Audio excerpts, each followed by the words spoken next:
Mike, we teased it last segment, but just from a top-down point of view, looking at it right now as currently constructed, It's a which tough question, B. is a very tough question. And I was only able to kind of squeak out two answers, but even in that, they need work. Which position group do you feel the best about? Yeah, so I'm doing this breakdown on the website. I've already done the offense, ranking their offensive needs. I'm going to do the defensive needs for Monday. And it's easy to identify where they need to fill current holes, where they need to fill future holes. But the reverse question, what position group do you feel best about? There is no easy answer. I want to hear yours first. First off, I have linebacker, but Okay. getting older, you secured up Pete Werner with that contract last offseason. He had an injury during the season. Bought Willie Gay in last year as a free agent.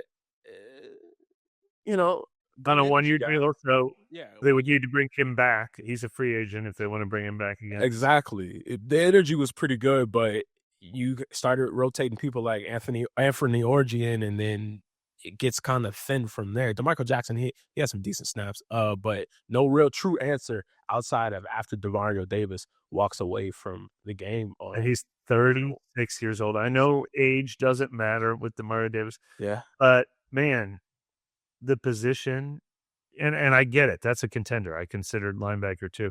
Position you feel best about on the team has only two proven guys, and one of them is 36. I mean, yeesh. That's made of the Saints for you.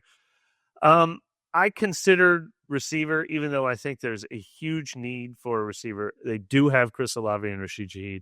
I mean, that was definitely our answer a year ago. Right. A.T. Perry is part of that calculation a year ago, and obviously we saw how that worked out.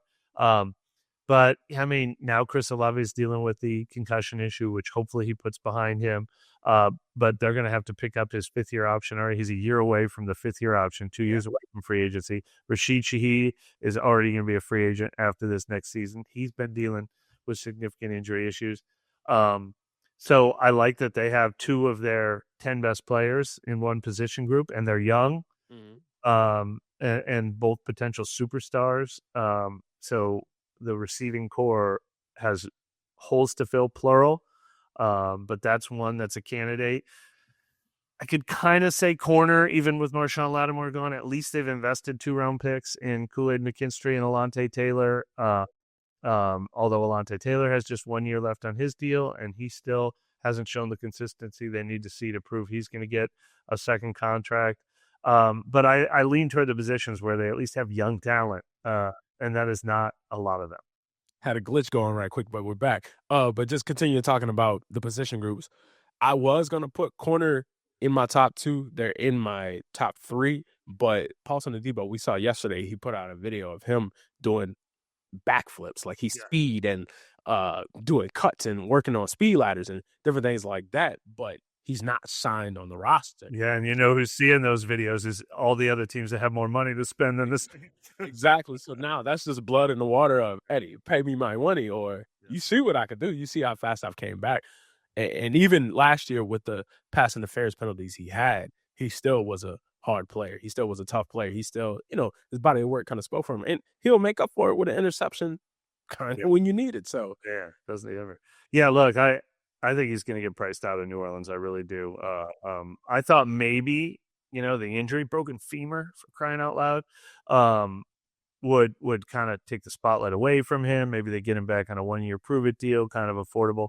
But when you're seeing these rankings around the league, people are predicting that he's going to be paid like a young, talented guy on the rise, and the injury doesn't look like that's going to stop it. So I worry that he gets priced out of New Orleans, and leaving that as yet another question mark position. They're all question mark positions.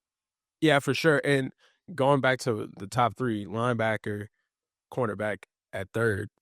Number two, there was a guy, he tweeted me yesterday, #March for Arch. So I like that.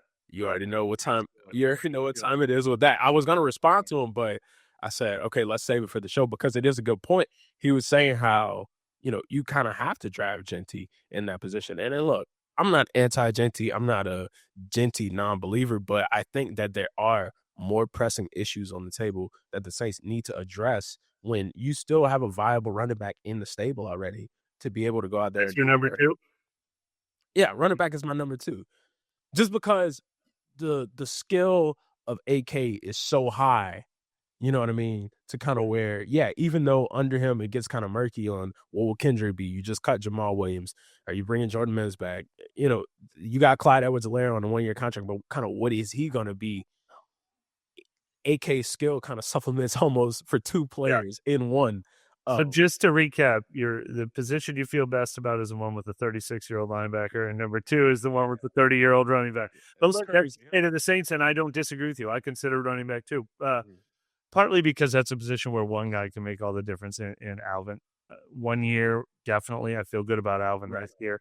Maybe I feel good about Alvin for 2 years, and that's about it. But there's not many positions where two years is enough to feel good about a position.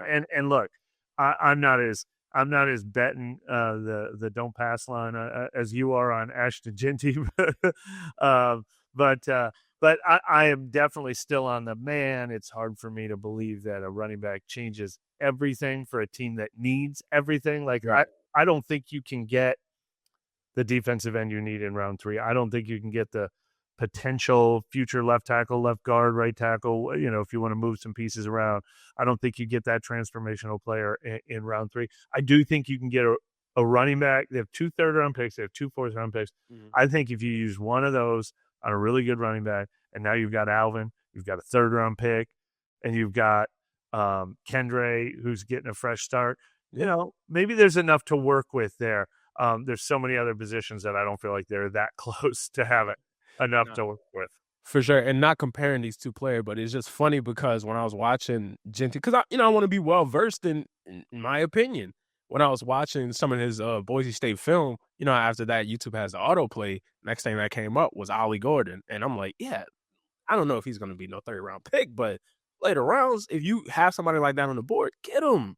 Make it happen. But I think that there are many more pressing issues on the list. Now, if they draft Genty, running back. Yeah, no, look, of course. And look, I wish they could draft Genty. I'd be so excited to watch Genty, and I'm not trying to downplay him at all. I'm just worried that he wouldn't be Saquon Barkley with the Eagles. He'd be Saquon Barkley with the Giants, because the Saints, that's the state of their team right now. Right. And special running backs can't do it all on their own with a team like that. And then, yeah, the other part of my argument is, yeah, go ahead and find me a Bucky Irving or something like that. That's the one position where you do find those guys every once in a while. Yeah, no, for sure. When Bucky Irving came on the scene with Tampa Bay, and then he came down here, that was in I think that might have been Rattler's first start. And I was like, man, this cat is cutting up. And then I forgot his name. Sean. Yes. Sean Tucker. We came in and BTA across the whole board with the whole deal. So that was crazy. That was a dark stretch. That was a dark stretch, because then Denver came in here, and I was like, okay, what is happening? Yep. But those days are behind us. The days of a lot of things from last year are behind us.